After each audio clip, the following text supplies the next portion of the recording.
Bandeirantes. 90 minutos de notícia e opinião. Agora, no ar. Bom dia, meus amigos e minhas amigas. O Zé Paulo está no estúdio ainda, Agostinho, ou não? Saiu? Estou aqui sim, Datena. Ô Zé, esse negócio de grade é meio complicado. Queria avisar que eu estou na grade de baixo, mas eu estou fora da grade. Você está do lado de fora, tá certo? Porque hoje em dia a coisa é complicada, saber quem está fora ou quem está dentro da grade, né? Sabe quem está atrás da grade? Quem? O Datena. Não, tá do lado de cá da grade. Agora depende do ponto de vista de quem esteja olhando. Né? Mas graças a Deus até hoje, na minha vida eu fiz tudo para nem passar perto da grade. Entendeu? Graças a Deus da minha vida até hoje. Olha que já procuraram coisa minha, porque eu já disse lá no lançamento da grade que eu não sou campeão brasileiro de popularidade. Quando você desce o cacete em todo mundo, não é que você precisa ser honesto. Você tem que ser honesto. É que nem a mulher de César lá. Não adianta só parecer, só ser honesta. Tem que parecer honesto e ser honesto também. Então é mais ou menos isso. Mas há uma expectativa muito grande aí em torno da nova programação da Bandeirantes TV, né, Datena? E a Kátia mostra isso aí. O entusiasmo dela aqui, né, mostrou isso. Ela esteve agora há pouco aqui no nosso corredor, né, Agostinho? É isso. Uma simpatia, né? Parece muito entusiasmado. Muito. Com a possibilidade, né, de estar numa rede, né? E tava gravando aqui, mostrando as rádios, a Rádio Trânsito, a Nativa, a Rádio Bandeirantes, enfim. O pessoal vai acompanhar no programa da Kátia também esse lado de cá do rádio. Vai ser legal. Ela procurou a Ana Néria, até para a Ana Néria dar umas receitas para ela usar no primeiro programa. Se encontrou. São as receitas do Antenados, né? Do quadro Pé na Cozinha. Passei todas. Parece que a Ana Néria se escondeu, viu, nessa hora. Eu só sei comer, cozinhar eu não sei, viu? Então, bom programa para vocês. Um abraço da Atena, boa sorte aí na TV e bom programa.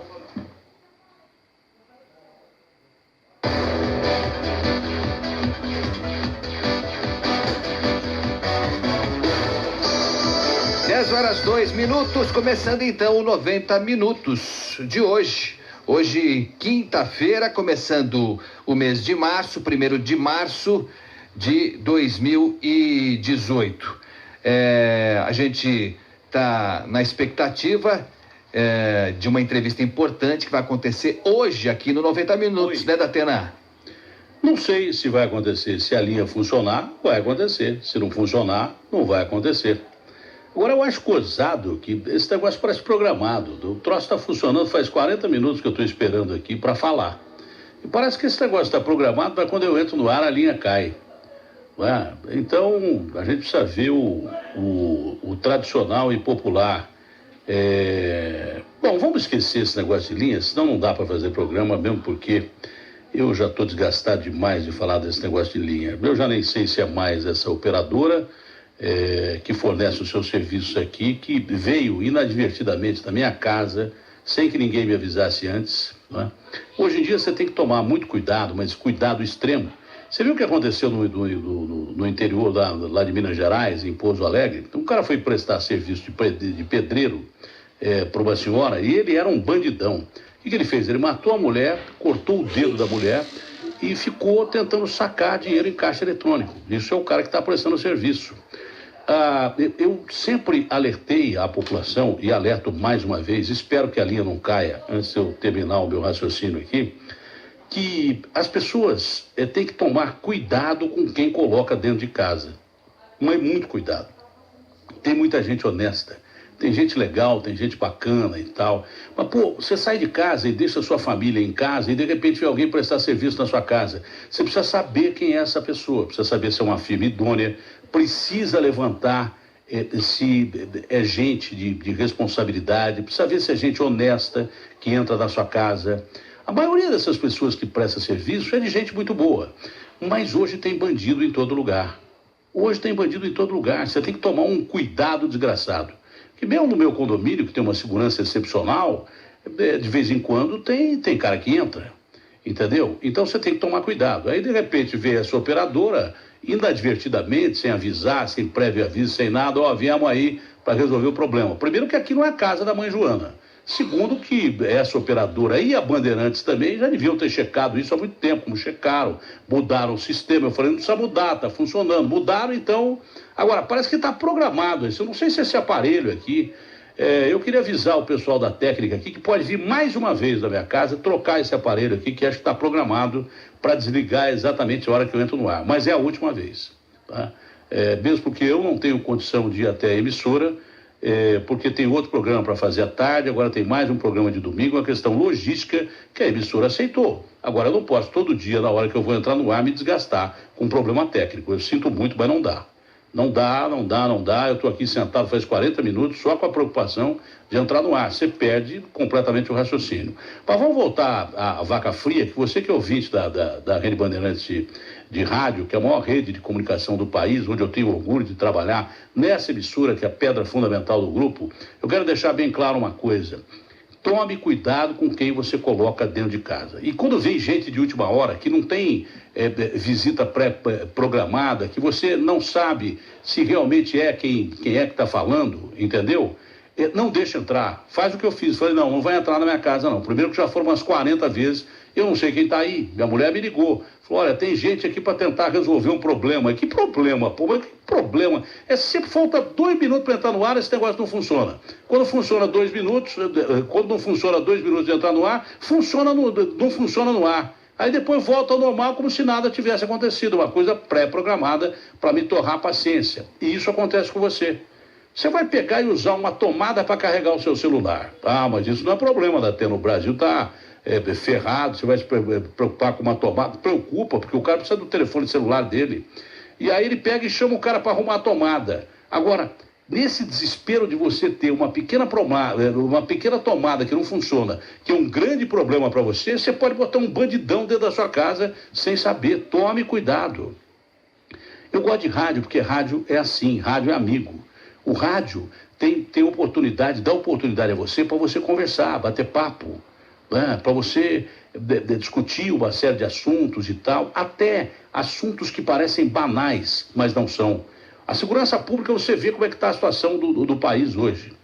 O atual ministro da Segurança Pública, que era ministro da Defesa, o Jubman, me falou particularmente da Atena. A maior ameaça que existe à democracia no Brasil é a segurança pública.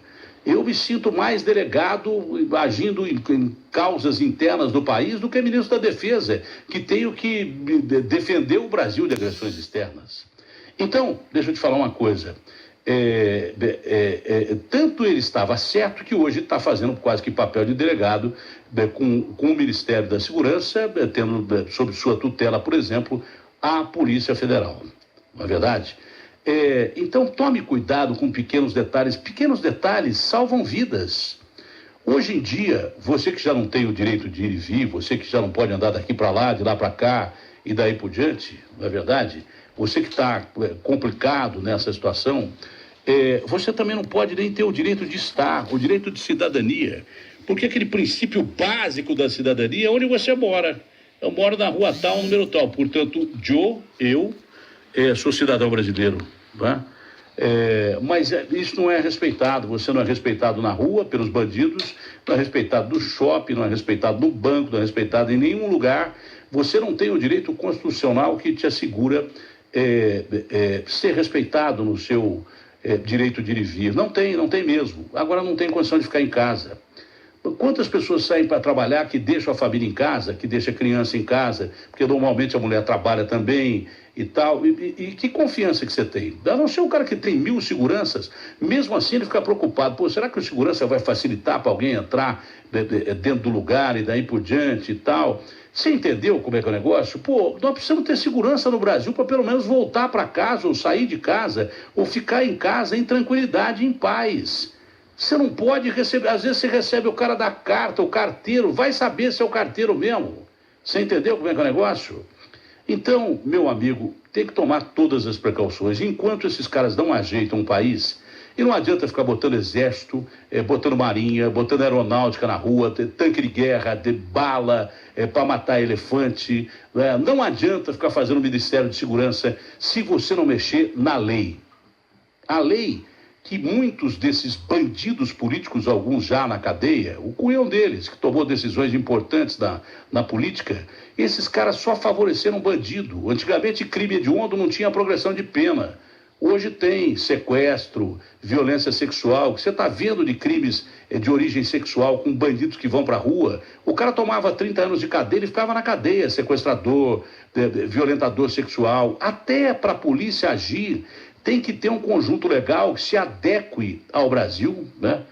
Para que você possa ter segurança pública. Se você não tiver lei, e só lei que funciona a favor de bandido, então nós estamos literalmente na roça. Mas enquanto esses caras não tiverem esse conjunto legal que te proteja de verdade, além da bala, do canhão ou coisa parecida, que já estão jogando nas ruas, enquanto não tiver a proteção legal, toma cuidado você. Não abre a porta da sua casa para qualquer um. A gente já abriu a porta do país para qualquer um. A gente já abriu a porta do país votando errado. A gente já escancarou a porta do país para eleger muitos bandidos que tem por aí. Aliás, estou vendo uma notícia curiosa aqui, que o Dom Bertrand, que concedeu uma entrevista muito legal para a gente aqui, no começo do 90 Minutos, que vai fazer um ano agora no dia 13 de março, não é? Ele falou que, olha, acenou para apoiar o Alckmin como candidato a presidente da República. Ele que seria o rei do Brasil se nós tivermos monarquia. Eu fico pensando aqui, por que o Dom Bertrand já vai apoiar o Alckmin? Por que já não tem logo o rei de uma vez? Porque o presidente do Brasil, eu vou te contar uma coisa, vive numa situação complicadíssima. Ou ele mesmo faz burrada, ou ele não tem poder para agir, fica refém de um Congresso que, na verdade, é um parlamento disfarçado. Se não fizer aliança com Deus e o diabo, está perdido. Por exemplo, citar o governo Lula. O Lula, quando foi candidato, obviamente que ele tinha do outro lado um cara chamado Antônio Carlos Magalhães, que era o rei da maldade no país. Mas o Lula, de repente, teve que dar a mão pro cara para poder ser eleito, e daí por diante teve que dar de mão dada pro cara. E aí eu não sei se ele aprendeu a maldade ou não, sei lá. Eu sei que o cara, para ser eleito no Brasil, ele tem que fazer aliança com Deus e o diabo. No fim, os caras são eleitos, se fecham no Congresso Nacional, no Senado e na Câmara Municipal e fazem do presidente da República praticamente uma figura decorativa. Fazem do presidente da República praticamente uma figura que não aparece. Só aparece quando alguém vai dizer o seguinte, olha, a classe política roubou a Petrobras. Mas o presidente também estava incluído. A Dilma estava nessa, o Lula estava nessa, o fulano estava nessa, o Temer teve denúncia para responder, olha, o Fernando Henrique teve esqueleto no armário lá atrás. A maioria dos caras teve problema, entendeu? Porque o presidente também, mesmo que ele não roubar, ele entra no roubo, porque isso aqui é um parlamento desgraçado. Se boa parte da classe política brasileira rouba e desmoraliza a classe política, se boa parte rouba, o cara entra por tabela. Então, não seria o caso de voltar à monarquia? Bota o rei. Aí o rei tem poder absoluto. E se o primeiro-ministro roubar, ou se alguém abaixo do rei roubar, ele pega e manda decapitar, que nem os caras faziam naquela época lá. Mas pensando bem, o rei que mandava cortar a cabeça foi o rei que teve a cabeça guilhotinada, o chamado Rei Sol. E falando em sol, daqui a pouco no Brasil, até sol, os caras estão roubando. RB fechada com você. Opinião. O que é certo é certo. José Luiz da Atena. Na Bandeirantes. Olha, 10 horas e 14 minutos em São Paulo, tá no ar o 90 Minutos. Bom dia, bom dia, bom dia, meu querido amigo Agostinho Teixeira, como vai você? Tô bem, Datena, bom dia para você, para os nossos ouvintes também, e você vê que tudo isso que você falou, começando sobre a falta de segurança, né, o cuidado que a gente tem que ter para abrir a porta da nossa casa, e o descuido que a gente teve para ser generoso até com a gente, Parece, né? coisa simples, você não fica cabreiro? Opa, nossa, se eu fico cabreiro. Fico demais cabreiro.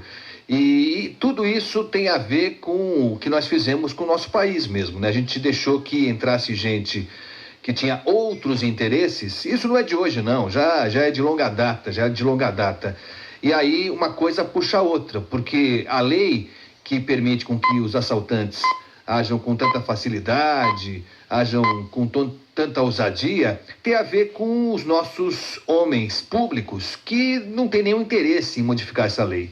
A gente já falou tanto sobre isso, você já bate nessa tecla há tanto tempo, eles não mudam a lei porque, em muitos casos, óbvio que há exceções, raras, mas há exceções. Mas em muitos casos eles acham que se endurecer a lei pode pegá-los na outra esquina. Então, a gente fica nesse círculo vicioso e vai ser difícil mudar. A gente não sabe quem nasceu primeiro, se foi o ovo ou a galinha. Aí é inevitável aquele lugar comum, mas que é verdade mesmo, né? A eleição está aí. Quem sabe a gente não consegue, nessa eleição que está se aproximando, dar uma mudada, pelo menos nem que seja pequena, nos nossos homens públicos lá do Congresso e do Executivo também, para quem sabe daqui a algum tempo a gente perceber que valeu a pena, né, Datena? O grande lance, seu Agostinho, é que o ditado do ovo e da galinha nem serve mais para o Brasil. Você sabe por quê? Por quê? Porque além do grande ladrão, tem o quê? Pequeno ladrão de galinha. Ai. Porque nós temos roubo em todos os níveis. Esse é o grande detalhe, temos roubo em todos os níveis. Você percebe roubo em todos os escalões do poder. Esse é o grande detalhe. E às vezes o ladrão de galinha, devagarzinho, vai se tornando um ladrão maior. E de repente, devagarzinho, porque ele ajudou o grandão a roubar, daqui a pouco esse cara está sendo eleito para um cargo importante do país. Esse é o grande detalhe. É por isso que a gente começa a desconfiar até que vai haver a luz do fim do túnel. Mas eu ainda tenho esperança no Brasil. Você vê, a economia cresceu 1% depois de um tempão.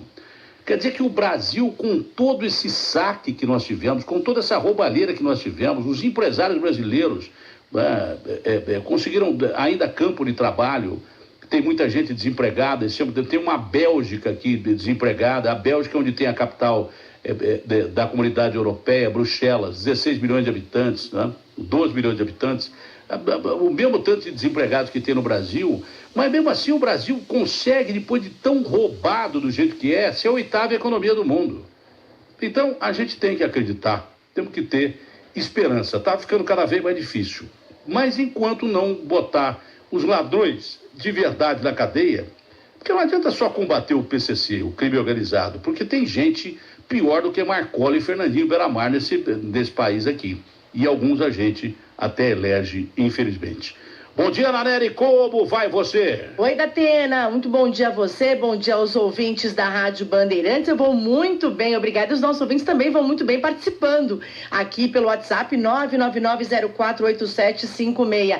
A respeito de funcionários de operadoras que entram dentro de residências, o William diz: Datena, já vieram montar um armário na minha casa e infelizmente furtaram dinheiro. Tive essa péssima experiência. Datena, eu sou ouvinte aqui, faz uma comparação.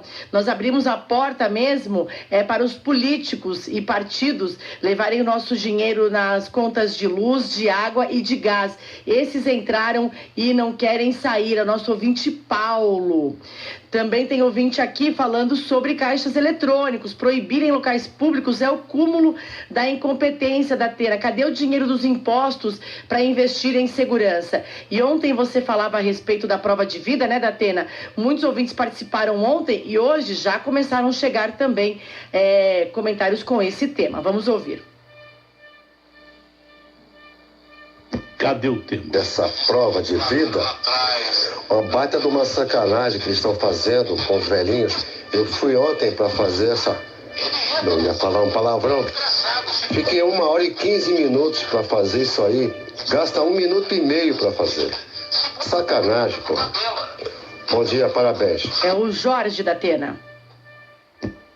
Falei disso ontem, até comentei com o Agostinho, quando a gente estava escolhendo um assunto para fazer o comentário de abertura aqui. Eu falei que talvez repetisse a questão da prova de vida. Isso é brincadeira, não. Prova de vida aqui, o mais fácil seria apresentar atestado de óbito. Porque eu não sei como é que o aposentado sobrevive no Brasil, não sei não. Então dizendo que vai piorar, olha, se não tiver reforma da Previdência, o país quebra. Tá bom, não teve. Então quebrou. Se não tiver reforma da Previdência, sabe o que vai acontecer? Olha... o velhinho vai ficar sem receber, os aposentados, como eu também que sou aposentado, vai ficar sem receber E o Brasil vai quebrar. Quebrou porcaria nenhuma. Porque a maioria desses políticos não tem peito, é covarde e não quis votar a reforma da Previdência em ano eleitoral.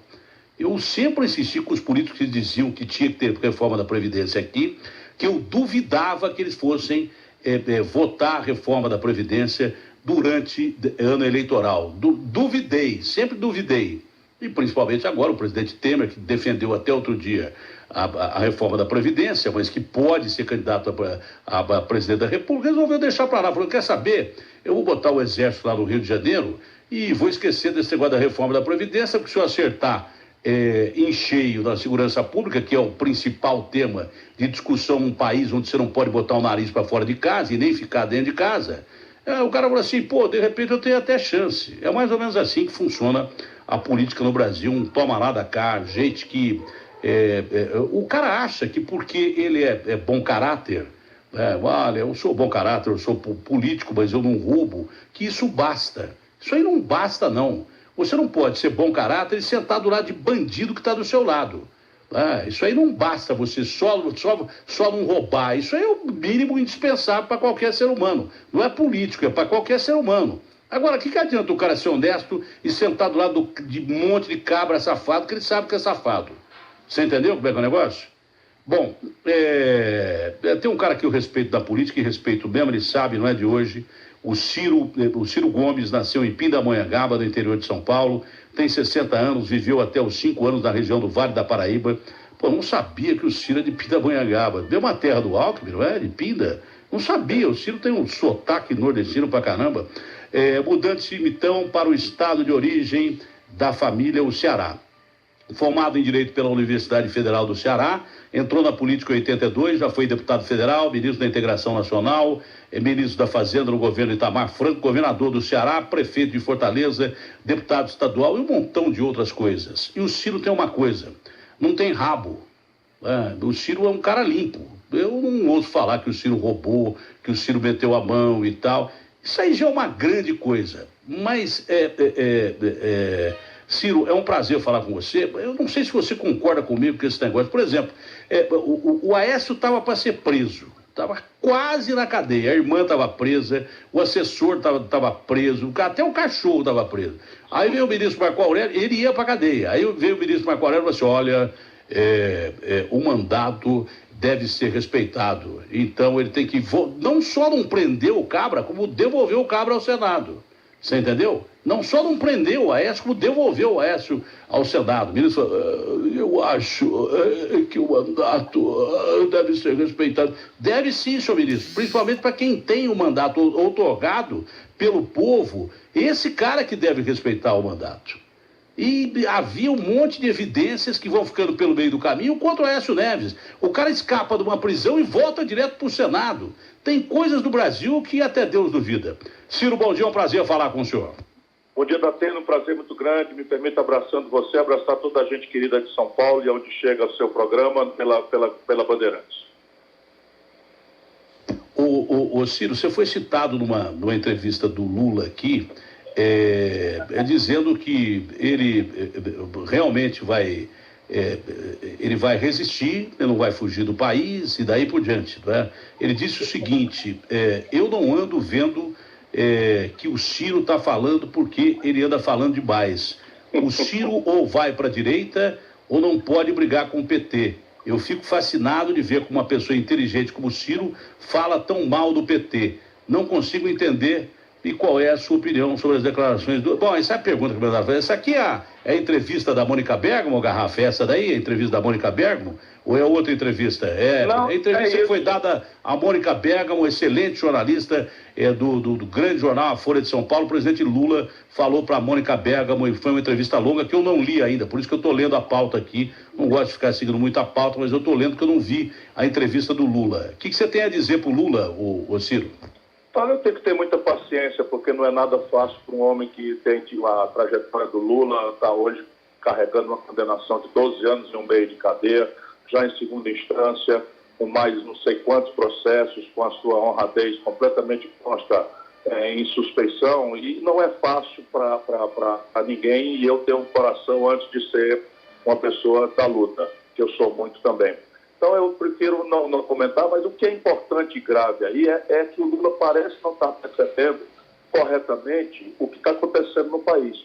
A conclusão do raciocínio dele é de que ou a gente é subordinado ao PT ou é subordinado ao PSDB.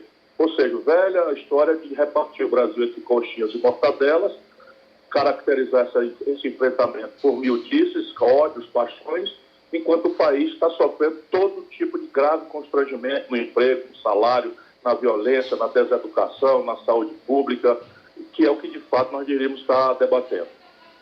O Lula diz que não vai fugir e nem se matar. Eu espero que ele não faça nenhuma coisa nem outra mesmo, porque não é o caso, né? As pessoas têm que enfrentar a vida como ela é. Mas ele continua insistindo mais ou menos isso que o senhor falou. Pela direita, ninguém será presidente sem apoio dos tucanos. Pela esquerda, ninguém será presidente sem o apoio do PT. Bom, eu vou perguntar para o senhor, mas eu não concordo muito com ele não, porque o PT está tão desgastado quanto ele. Aliás, os dois se confundem. Eu acho que o Lula está até melhor um pouco do que o PT. O PT, e isso não é falar mal, eles se sentem melindrados, porque eu costumo ser franco, eu cultivo a obrigação de falar o que eu penso, de repartir as minhas convicções com as pessoas que me perguntam, como repórteres e jornalistas como você. Então, repare, vamos olhar o último dado. A eleição municipal que aconteceu nos principais municípios do país, o PT foi varrido. Em São Paulo tinha um prefeito bastante respeitável, ficou fora do segundo turno, não chegou nem a 15% dos votos. Perdeu as eleições no Brasil inteiro, foi ganhar no Rio Branco, no Acre. Todas as grandes cidades também do interior, Campinas, em São Paulo, Ribeirão Preto, perdeu e foi uma repulsa generalizada, até, vamos dizer, imerecida, porque ninguém é de todo mal, nem o justo deve pagar pelo pecador. Mas o presidente Lula não está percebendo isso. E ele, que tem uma popularidade ainda, saiu do governo com 83%, e frequenta hoje a preferência de 35%. Tudo bem, se ele acha que é assim, mas o Brasil não é isso. Nós precisamos construir um projeto que saia desse extremismo de esquerda e direita e caminhe o país com uma grande aliança de centro-esquerda para que a gente possa proteger os interesses dos pobres em associação com o mundo que produz e trabalha no Brasil. Hoje o cenário, Ciro, você que é um estudioso de política acima de tudo e que na prática, obviamente, aprendeu muito, aliás, eu prefiro a prática do que teoria, hoje a situação do país estaria voltada mais à direita, com atitudes de exceção, como, por exemplo, botar exército na rua para garantir segurança pública, com o exército fazendo poder de polícia. Hoje, pelo quadro que nós temos, principalmente pela falta de segurança, além de emprego, coisas que a questão social parece que fica num segundo plano, e uma coisa depende da outra. Eu estou há tanto tempo apresentando o programa de polícia, mas tenho noção e certeza absoluta que esse caldo de cultura criado aí da violência, ele vem do problema social. Nós temos aqui uma diferença abissal de renda no país, pouca gente com muita grana, a maioria sem nada. Mas hoje, pelo quadro da insegurança, pelo quadro da falta de empregos, que passa a ficar no segundo plano, infelizmente, porque o cara tem medo de sair na rua e levar um tiro da cara, a situação estaria mais voltada à direita e, claro, pelo desgaste, principalmente do PT, que comandou a esquerda com o Lula como presidente, depois a Dilma na sequência, não é? A esquerda estaria desgastada e o quadro seria mais favorável à direita, Ciro? Veja, em determinados assuntos, a falha ou o fracasso ou a falta de intensidade no olhar do problema da população fez com que o assunto que é de todo o espectro político e ideológico virasse um tema da direita, o que é um erro. Eu fui governador do Ceará, nunca fui da direita, e no meu governo eu tinha uma mão muito dura para o banditismo, para a violência, enfim, nós nunca alisamos bandido. E isso é um pedido de direita, de esquerda, não interessa. O direito à paz, o direito de ir e vir, a incolumidade pessoal, patrimonial, isso é uma obrigação que o Estado deve prover para o conjunto da sociedade e das famílias. Não aconteceu isso, nasceram fenômenos novíssimos, muito complexos, como os bilhões de reais que circulam no narcotráfico. E essas facções criminosas extremamente audaciosas que estão já se organizando para lavar dinheiro em postos de gasolina, em vans, até se intrometendo em igrejas para mexer com dinheiro em espécie, e não inovou-se nada no Brasil, nem sob o ponto de vista das leis, das normas, e nem se innovou no orçamento e na forma com que institucionalmente o governo trata o assunto. De maneira que a população tem toda a razão de pedir, né, uma novidade. Evidentemente, os espertalhões oferecem novidades que são muito fáceis de serem entendidas, mas que não são planejadas, não guardam coerência com nada científico, com os precedentes de sucesso internacional no enfrentamento desse mesmo tipo de fenômeno. E o mais grosseiro equívoco é imaginar que as Forças Armadas vão ser capazes de cortar a cabeça do narcotráfico, das facções criminosas cercando favela. Isso jamais vai acontecer, porque jamais aconteceu no mundo. Mas é claro que polícia tem que fazer papel de polícia, claro. Isso. Mas no caso de você ter uma polícia deteriorada, quando o Torquato falou que a polícia do Rio estava corrompida, que a cadeia de comando estava corrompida, quase que mataram o Torquato. E, de repente, aconteceu uma intervenção militar no Rio de Janeiro, muito por causa dessas afirmações de algumas condições que se chegou a analisar. Eu levei um susto quando eu estava entrevistando o Temer semana passada, o presidente Temer, lá no Palácio da Alvorada, em Brasília. Eu nem perguntei, ele acabou falando, porque nós pensamos em tirar o pezão. Quase tiraram o governador do estado. A intervenção seria geral e restrita. Mas, no caso de você assumir a presidência da República Federativa do Brasil, o fato de você ter uma polícia que não estivesse funcionando como não estava lá no Rio de Janeiro e que com probabilidade de corrupção e tal, o fato de você ser um cara de formação de esquerda, você chegaria a tomar essa atitude de colocar o Exército para combater o crime ou não? Não. O Exército pode, as Forças Armadas podem, está escrito na Constituição brasileira, apoiarem o esforço de restauração da lei e da ordem. Agora, vamos entender juntos. Você que é um expert, mas estamos falando para o seu ouvinte que está aí curioso e querendo saber realmente o que é que pode ser feito no Brasil.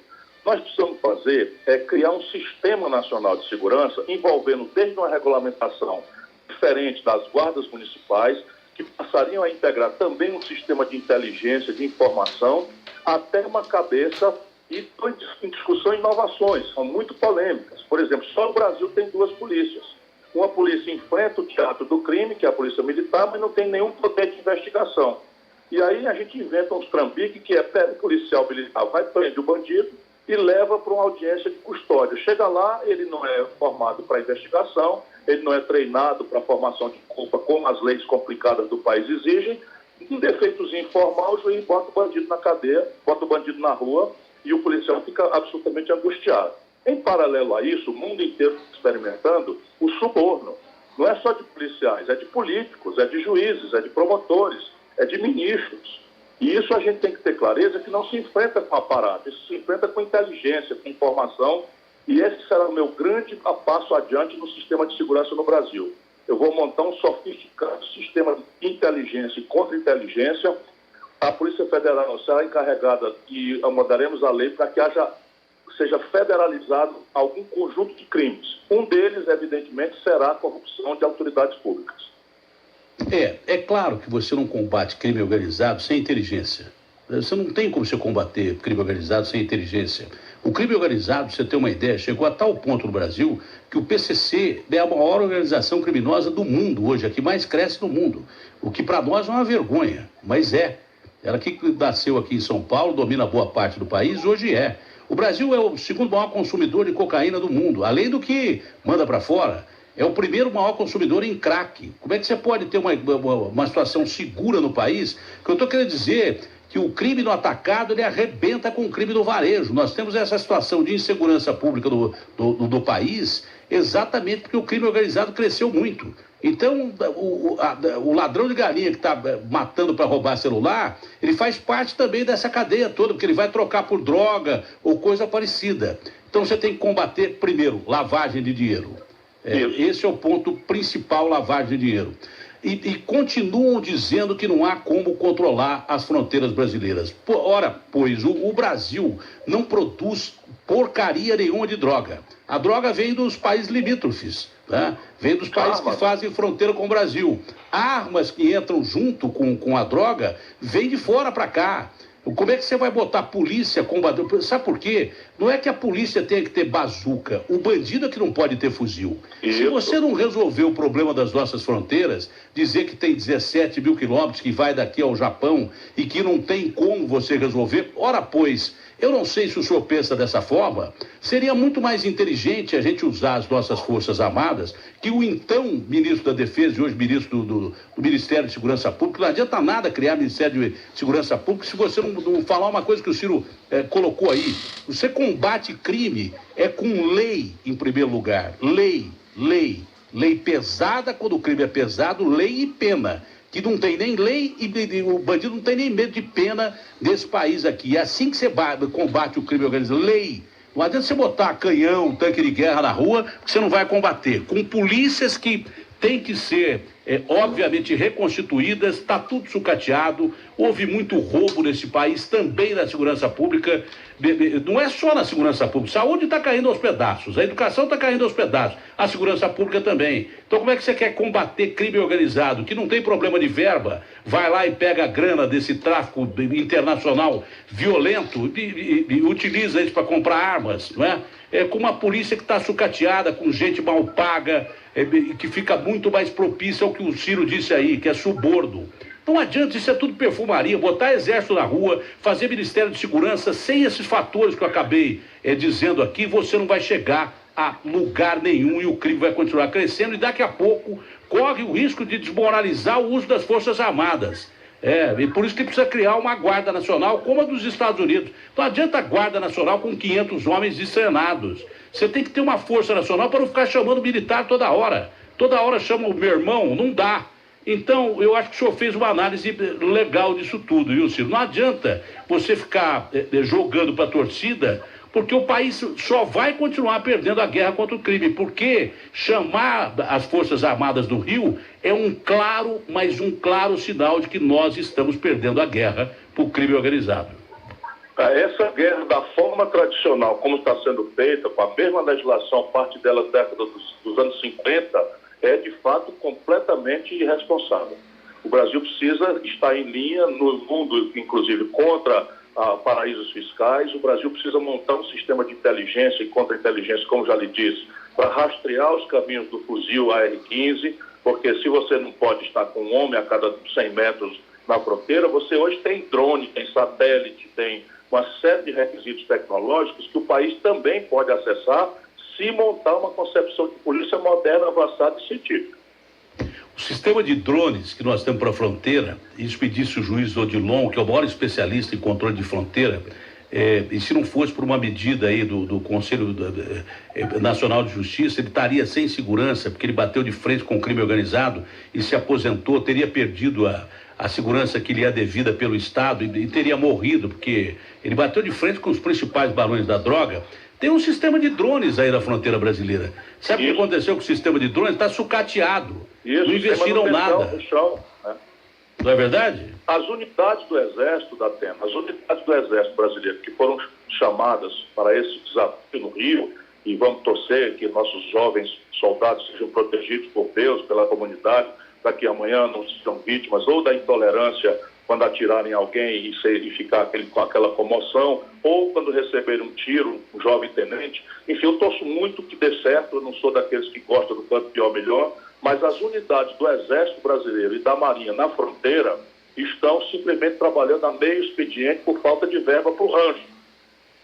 Só para você ter uma ideia de qual é o nível real, profissional e de seriedade que se trata a questão da verdadeira enfrentamento da segurança pública brasileira. Não, eu perguntei para o presidente Temer, onde é que vocês vão arrumar dinheiro para criar ministério? Onde é que vocês vão arrumar dinheiro para intervenção no Rio de Janeiro? É imposto? De onde vocês vão tirar dinheiro? Porque do Exército, da Marinha e da Aeronáutica não adianta mais, que os caras estão sucateados. Isso já foi dito pelos comandantes militares, tá? Então é complicado. Agora, sabe o que eu não entendo, passando para o campo político mais uma vez, Ciro? Que de repente eu tinha lido uma notícia que você estava conversando com o Haddad, o senhor citou o Haddad sem dizer o nome agora há pouco, como ex-prefeito de São Paulo, que não conseguiu se reeleger, perdeu para o Dória de lavada no primeiro turno, muito por causa do que aconteceu com o PT. Ele também foi muito ruim como prefeito de São Paulo. Agora, tinha uma conversa sua com o Haddad para unir a esquerda e talvez até, se o PT não tivesse um candidato, o senhor sair apoiado pelo PT numa dobradinha com a Haddad. Aí veio o Lula dar uma entrevista para a brilhante jornalista Mônica Bergamo e desce o cacete em você. Eu não estou entendendo como é que foi essa posição, não entendi. O que mudou no meio do caminho? Não, na verdade não mudou nada. Muito pseudo-fato, muito balé para distração dos descuidados. O Haddad me convidou para jantar. E eu, evidentemente, fui jantar com ele. E no assunto, ele que me convidou para jantar, era a preocupação que ele e eu temos com o andar da carruagem do Brasil. Eu não penso que a tarefa brasileira seja unir a esquerda. A esquerda, no limite, sempre andou unida, né? No primeiro ou no segundo turno e tal. O Brasil, o problema é que a esquerda se desmoralizou. A esquerda não entendeu as transformações que o país fez. A esquerda replicou uma agenda completamente reativa. A Dilma afundou o Brasil. Não é uma pessoa que tenha cometido crime, é uma pessoa honrada, respeitabilíssima, quero bem a ela, mas fez um governo trágico. E isso acabou produzindo. E a Dilma foi posta aí com o Michel Temer na vice pela popularidade do Lula. E ninguém quer parar um pouquinho para fazer um exame se isso foi ou não foi uma coisa correta. E não foi correta. O país deveria reservar a presidência da República aos seus mais treinados, mais preparados. E o presidente da República não tem que ser de esquerda. O presidente da República tem que unir a nação. Essa é a grande tarefa do chefe de Estado. Você sabe que eu estou pensando aqui, é claro que o país pagou muito caro pela experiência com a Dilma Rousseff. Mas, por outro lado, eu estou analisando aqui, enquanto o senhor falava, que, de repente, até que não foi de todo ruim, porque o rei ficou nu. Porque se a Dilma não faz tanta bobagem como ela fez, um monte de coisa errada que acontecia na política brasileira, inclusive alguns ladrões que já estão na cadeia, a gente não teria descoberto isso. Eu não sei se o senhor concorda comigo. Não, eu estou completamente de acordo. É desagradável constatar isso e eles consideram que isso é um ataque que eu faço ao PT. Eu não tenho intenção de atacar nada, eu tenho intenção de ser fiel, né, aos fatos, à realidade e de me manter onde eu sempre estive. Fiel ao compromisso popular que me deu sentido à invocação à vida. Eu tenho 38 anos de vida pública, você é sempre muito generoso comigo, mas eu tenho um dado prático. 38 anos, nunca respondi a um inquérito, nem sequer para ser absolvido. Isso nada mais é do que a minha obrigação. Mas nesses tempos eu posso dizer isso. Nunca respondi a um inquérito, nem sequer para ser absolvido. Não tenho rádio, não tenho televisão, não tenho empresa, não tenho fortuna. Sou uma pessoa que vive muito bem, de classe média alta, tenho um apartamento decente, 2 carros, enfim. Mas nunca aceitei sequer receber aposentadoria. E eu acho que isso que interessa. É o exemplo e a ideia que você tem que recolher para fazer as coisas direito. No caso do presidente Lula, que é uma figura importante, está em primeiro lugar ainda das pesquisas, tem a história do Lula, está tudo aí. E agora nós estamos em vias aí de um julgamento importante. Pela lei, o presidente Lula já seria considerado inelegível pelo TSE, o TSE deveria caçá-lo pela ficha suja aí. Agora o que se discute é se o Lula vai para a cadeia ou não. Pela lei atual ele teria que ir, ou então teria que soltar todo mundo que em segunda instância foi para a cadeia depois de decisão de 2016 do próprio Tribunal Magno do país. O senhor acha que existe a probabilidade do Lula ser preso e qual a chance dele ser candidato depois desse desgaste todo que aconteceu com ele mesmo? Olha, a lei da ficha limpa foi aprovada no governo do Lula, sancionada por ele. Trata-se de uma dessas tentativas de fazer um puxadinho para resolver problemas reais que a gente não tem tido capacidade política de fazer. O que é que eu estou querendo dizer? A justiça brasileira é muito lenta, anda a passo de carga do manco, especialmente se o réu for rico, contratar um bom advogado. Os tempos da justiça brasileira são ridículos. E só no Brasil você tem a possibilidade de 4 graus de jurisdição, ou seja, o juiz singular, o Tribunal Regional, o Superior Tribunal de Justiça e o Supremo Tribunal Federal. Isso, por média, leva 12, 14, 16 anos para atravessar. Zangados com isso, muita gente boa da igreja, bem intencionada, do PT, bem intencionada, inventaram essa história de resolver que a punição para a questão da política já seja no meio dos recursos, ou seja, é o primeiro lugar do mundo onde um réu tem direito a 2 recursos ainda, mas já tem que pagar uma pena irreparável, que é ficar sem os direitos políticos. O Lula que assinou isso.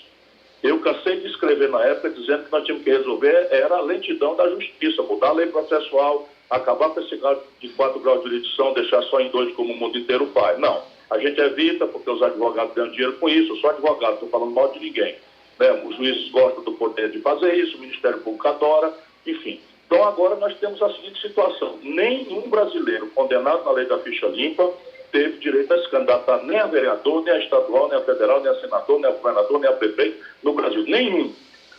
Portanto, eu vejo como mais ou menos inevitável que o tribunal, em linha com 100% dos seus julgados, não permita que o Lula seja candidato. Isso é um dado com que eu trabalho há muito tempo, já conversei com ele sobre isso, não comemoro isso, não gosto disso. Mas, por exemplo, a tal unidade da esquerda, assinaram um manifesto do dia dizendo que eleição sem Lula é fraude. Eu não assinei. Por quê? Porque existe um país para a gente alimentar, existem milhões de jovens para a gente educar, existem mães de família precisando que mude a saúde pública, e o país não pode ficar refém, por melhor que a pessoa seja, de quem quer que seja. Então a eleição tem que ser a grande saída para o Brasil resolver seus problemas. Um deles é ter um grande líder popular como Lula, condenado a 12 anos e 1 mês de cadeia e impedido de participar do processo eleitoral por uma lei que ele próprio fez. É isso? O senhor falou muito bem, o senhor colocou muito bem. Só o Brasil que tem 4 instâncias e agora passou para a segunda em 2016. Do país de primeiro mundo, onde se respeita a lei, se respeita mesmo, onde a cana para quem comete crime, que é um princípio básico do direito, um deles é a aplicação da pena pressupõe a recuperação do réu. Isso aqui no Brasil foi para o espaço, porque quem manda em cadeia são os bandidos. 80% da população carcerária do Brasil estão armados. Então, daí você percebe. Então, esse princípio básico do direito nós já jogamos na lata do lixo, que a cadeia no Brasil, ela não recupera ninguém e serve de campo de treinamento para o crime organizado botar seus soldados na rua. Os caras comandam o crime lá de dentro. Então, esse princípio do direito foi jogado no lixo. Agora querem acabar com o segundo princípio básico do direito, que é a aplicação da pena pressupõe a recuperação do réu. Em países de primeiro mundo, o que acontece? O cara vai para a cana em primeira instância. Dependendo da situação, o cara é julgado e sai para a cana. Agora mesmo, o tal de Marinho, que estava lá nos Estados Unidos, ex-presidente da CBF, ex-governador, ex-político, o cara, e com a idade que tem, porque os canalhas também envelhecem, o cara saiu do tribunal e foi direto para uma cana lascada e está tendo que limpar a cela dele. Então, enquanto o Brasil não resolver problema de lei para bandido, para quem, em qualquer nível, em qualquer instância, em qualquer situação, não é bandido só de crime organizado, não. Porque, de repente, a gente está falando de uma política que é muito parecido com o crime organizado. Eu não sei qual que é mais letal para o Brasil, o Marcola ou o político ladrão. Eu não sei, sinceramente eu não sei. É pior, você não acha, Ciro? O ladrão é pior porque ele rouba e também serve de mau exemplo. E esse mau exemplo é um câncer que hoje faz com que ninguém acredite mais em ser decente. Eu sei que quando eu lhe falo aqui que estou há 38 anos, eu digo que tenho 38 anos sem inquérito, mas quem está me ouvindo está duvidando, porque tem razão de duvidar. Eu até concordo com isso, que eu cheguei a ser pré-candidato à prefeitura aqui de São Paulo, e tal, até com índice bom e tal, e aí o Maluf disse que queria uma convenção comigo. Quero uma convenção porque o da Tena não tem experiência que eu tenho. Eu falei, eu não tenho mesmo a experiência que ele tem, eu não tenho nem quero ter. Estou longe de ter, porque senão eu estava na cadeia. Eu falei assim, olha, eu vou largar esse negócio de política, porque a partir do momento que o Maluf queria uma convenção comigo, eu vou largar disso aí, que eu prefiro fazer uma convenção com o Marcola. Mais ou menos isso aí que você está dizendo, Ciro. É claro. Mas sabe qual é o grande problema do Brasil? É saber o que o próximo presidente da República vai pensar. Porque a gente ouve falar, eu apresento programa policial há 18 anos, e quando eu falava que ia acontecer metade disso que já está acontecendo, quando eu dizia que a política estava se corrompendo, quando eu dizia que ia ter crime organizado, porque não tinha PCC, não tinha nada. Quando eu dizia isso, os caras me chamavam de sensacionalista. Hoje eu seria o cara que menos sensacionalista poderia ser, porque eu falava coisas que hoje nem eu imaginava. E agora que eu estou deixando o programa policial e tal, estou deixando porque também não aguento mais, mas eu fico imaginando como tem gente morta todo dia na rua e crimes horrendos, bárbaros, não é? Porque a ocasião faz o psicopata, o bandido, crimes horríveis, crimes de todo tipo e crime organizado também. Eu fico pensando, esses crimes encobrem uma situação social terrível. Nós temos milhões de desempregados. A população de desempregados do Brasil, ela é proporcional à Bélgica, onde tem Bruxelas, que é a capital da Comunidade Europeia. São 12 milhões de almas sem emprego, 16 milhões vivendo abaixo da linha da miséria. O cara é dono da roupa do corpo e olhe lá, 16 milhões de analfabetos. O Brasil, ele não é só a crise da segurança pública, que quando eu falava, os caras metiam o pau em mim. Agora, essa crise da segurança pública encobre um país muito pior, que poderia ser muito melhor, que ainda é a 8ª economia do mundo. Então, perguntando ao senhor, como candidato a presidente da República, como é que você resolve o problema do Brasil, que não é só o Rio de Janeiro e nem o pau que está acontecendo lá das comunidades do Rio de Janeiro? É muito maior do que isso, né, Ciro? Sim, Datena. O Brasil precisa recelebrar a ideia de projeto nacional de desenvolvimento. Se você olhar para a gente sair de culpa de A de B, desde 1980 até hoje, o Brasil está crescendo ridículo 2% ao ano na média. Aí cai 10%, cresce 3%, então na média dá 2%. A população cresce 1,7% ao ano. Ou seja, nós estamos praticamente parados desde os anos 80, porque se a riqueza cresce 2% e a população cresce quase 2%, a riqueza por cabeça fica difícil de ser distribuída. Então o país tem a primeira grande tarefa, é devolver ao país uma energia para crescer. Isso não é trivial, porque, por exemplo, se o Brasil crescer 2 anos seguidos a 5%, falta energia, porque falta absoluta de planejamento, de projeto, de estratégia. Mas nós temos que fazer essa aposta e correr atrás de resolver os problemas derivados disso. Por que 5% é o número mínimo? Porque isso é o suficiente para cobrir 2 milhões de garotos, rapazes e moças que chegam ao mercado de trabalho, querendo empreender ou um trabalho, que não estão conseguindo, e os ganhos de produtividade, que é a troca de gente por máquina, na agricultura, na indústria. Se você pega, por exemplo, bota uma catraca eletrônica no ônibus, você acaba 50% dos empregos dentro do ônibus, que é o trocador, que é uma profissão que tende a ser extinta, como muitas outras. Daí você tem que entrar numa dinâmica de distribuição de renda. Eu vou dar um número para o seu ouvinte, Datena. Você já falou sobre isso hoje. Hoje, no Brasil, 5 cidadãos, e eu não estou falando mal deles, estou falando mal da política dominante no país, 5 cidadãos têm a fortuna equivalente às posses de 100 milhões de brasileiros. Isso não existe nem no fundão da África tribal, existe isso. 5 pessoas têm a fortuna equivalente às posses de 100 milhões de brasileiros mais pobres. E o sistema de impostos do país cobra do pobre e não cobra do rico. Por exemplo, o pobre, quando liga a energia, paga 30% sem saber que está pagando de imposto. Quando faz uma ligação de celular para marcar uma faxineira que vai na casa de alguém, está pagando a coitada 30% de imposto. E o rico, por exemplo, as heranças do Brasil, enquanto os americanos cobram dos ricos 45% com herança, aqui cobra 4%. E aí isso é uma coisa que é politicamente difícil, mas tecnicamente, conceitualmente, se o Brasil conseguisse fazer um novo acordo, nós temos condição de virar o jogo. Ciro, é claro que pesquisa é importante, até para saber que norte você vai tomar, principalmente a qualitativa. Eu nem penso muito, é claro que quando ela é desproporcional em termos de quantidade, você tem que levar em consideração, mas a qualitativa é muito importante. Mas dizem que realmente a eleição começa na hora do debate. Na hora do debate vai ter muito candidato e tal, mas você acredita que o seu conteúdo possa lhe diferenciar dessas pessoas todas que concorrem à presidência e muitas delas desgastadas, Ciro? Eu acho que sim, evidentemente que eu tenho que ter muita humildade, não adianta nada você ser o bambambam, ter estudado e chegar num debate e não se comunicar com simplicidade com o povo, que é o grande juiz disso.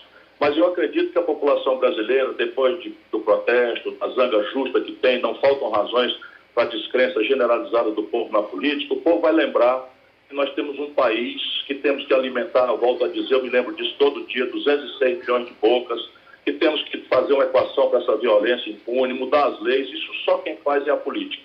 E aí o povo acredita que vai se reconciliar e eu espero que Deus me dê a oportunidade de servir a esse grande país, mas também, se não for vontade do povo, eu me sentirei com o dever cumprido, com a obrigação cumprida e posso cuidar do meu filhinho, do meu neto, já com a sensação de que fiz o que estava ao meu alcance fazer.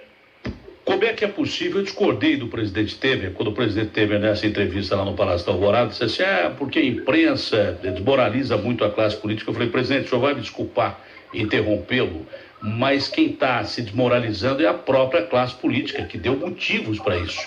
Não é que a imprensa está inventando situações. Aí você fica pensando, como é que você vai recuperar essa classe política? Porque eu só vejo o caminho da política como o caminho democrático para resolver essa situação do país. Eu, como democrata que sou, não penso em qualquer outra probabilidade que não a política. Agora, como recuperar uma política tão desgastada como essa que está aí, inclusive com gente dentro da política tentando inverter a lei?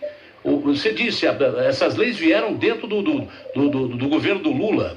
Se não fosse o Lula, essa decisão em segunda instância do TRF4 lá de Porto Alegre, se não fosse o Lula, qualquer outro cara que estivesse no lugar dele estaria preso. Só não foi preso até agora porque estão pensando em rever uma situação que já foi colocada em 2016, que nós precisamos parar com esse negócio de justiça lenta no Brasil. Nós precisamos agilizar a justiça já com o cara sendo preso em segunda instância. Então, como você rever uma situação que, para o político, você deve pensar como países de primeiro mundo em questão de lei, mas quando atinge ele, político, ele quer mudar a regra do jogo. Eu não entendo como é que isso pode ser feito no país a curto prazo e não pode demorar muito, porque senão a gente não tem salvação, Ciro. Olha, vários países, praticamente todos, tiveram momentos agônicos, momentos de dificuldade, de desmoralização.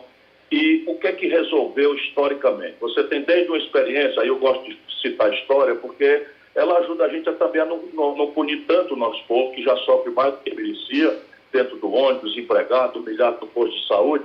Então, para saber, a Inglaterra viveu um momento de grande podridão na monarquia e chegou lá um puritano chamado Cromwell, foi lá e meio autoritariamente deu uma limpeza geral e tal. A América do Norte foi uma guerra civil e basicamente as questões eram para abolir a escravidão, e aí o Sul, que explorava o mundo escravo, negro e corrompido demais e tal, foi a guerra, armou-se para enfrentar, e morreram milhões de pessoas lá nos Estados Unidos.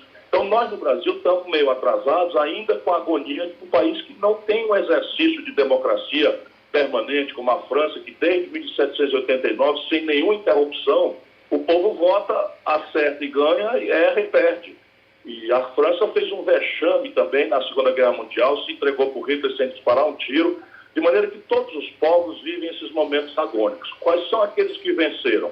Aqueles que conseguiram produzir de cima para baixo exemplos, porque discurso todo mundo sabe fazer bonito, mas o exemplo, e de baixo para cima perseverança, paciência, persistência no caminho do exercício da cidadania. Lembrando que da Revolução Francesa, que o senhor citou aí, aqueles que cortaram a cabeça, Robespierre, Danton, tiveram a cabeça cortada. Então, foi um momento terrível. Foi um momento lamentável. E a questão da França, aquele governo do Pétain foi simplesmente lamentável, né? Foi uma situação lamentável que a história francesa não merecia. Ciro, foi um prazer conversar contigo. Eu espero que você seja bem sucedido aí com a sua carreira política, porque você é um dos caras respeitáveis que sobraram aí da política nacional. Essa entrevista foi transmitida para o mundo inteiro, pelo site UOL, também pelo site da Band e pela Band News TV, a quem eu agradeço a participação. E foi um prazer, foi sempre bom conversar com você, viu, Ciro? Muito obrigado, Datena. Deixa eu dizer aos seus ouvintes aí, para além de lhe agradecer essa oportunidade e a gentileza com que você sempre estimula esse velho lutador, e o Datena agora, falando direto aos seus ouvintes, vai mudar de palanque. Vai ser agora aquilo que ele já se preparou a vida inteira para ser, um comunicador de todos os assuntos, não só do nosso drama da violência. Muita sorte, muito sucesso, enfim, sucesso e muita merda, né? Que é como se deseja aos grandes artistas, não é para você nessa nova etapa. Explicar para as pessoas aí que esse negócio de desejar merda ao artista vem do velho Inglaterra, porque quando uma peça ia estrear, se tivesse muita merda na porta do teatro, é porque a peça era de teatro. Era Teatro Globe. Isso, exatamente, do Shakespeare. Então, toda a sorte do mundo, sucesso, e eu sou seu admirador também de longa data.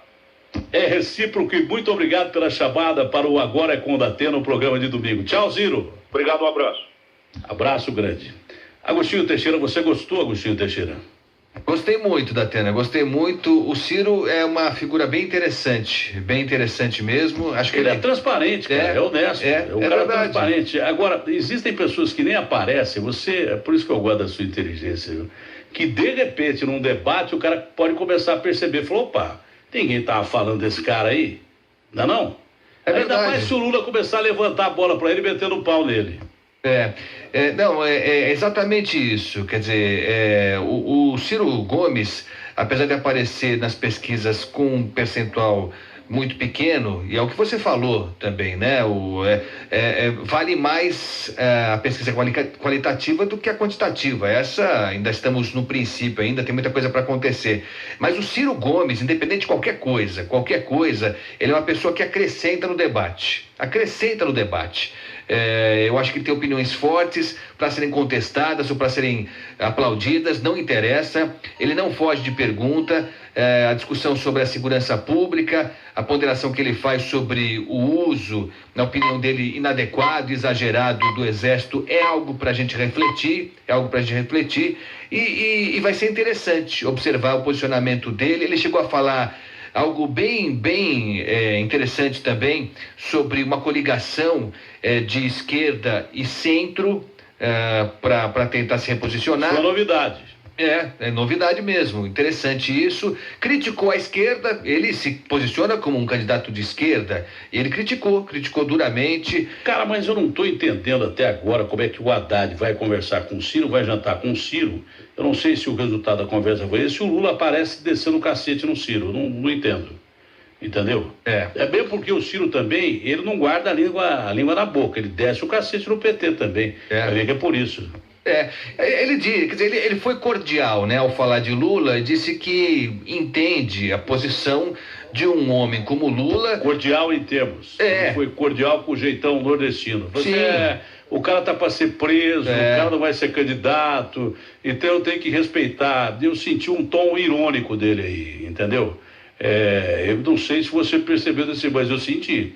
Eu falei assim, sabe que nós temos que respeitar, o cara vai ser preso. Ele não perde a chance de mandar recado. Ele não perde a chance. Não, o outro mandou, o outro deu um cacete aberto dele. É lógico. Foi muito legal, bem interessante mesmo ouvir o Ciro Gomes. Eu acho que é isso. Ele é uma pessoa, como outros candidatos de outras tendências, lógico, que acrescentam. Há alguns que não acrescentam, alguns que fazem com que o debate fique menor. No caso do Ciro Gomes, na minha opinião, ele acrescenta. Ô Garrafa, como é que estamos da audiência no Brasil inteiro aí, ô Garrafa? Líder e ninguém à nossa frente. Olha, eu achei, não precisava falar isso. Exagerei. Foi arrogante.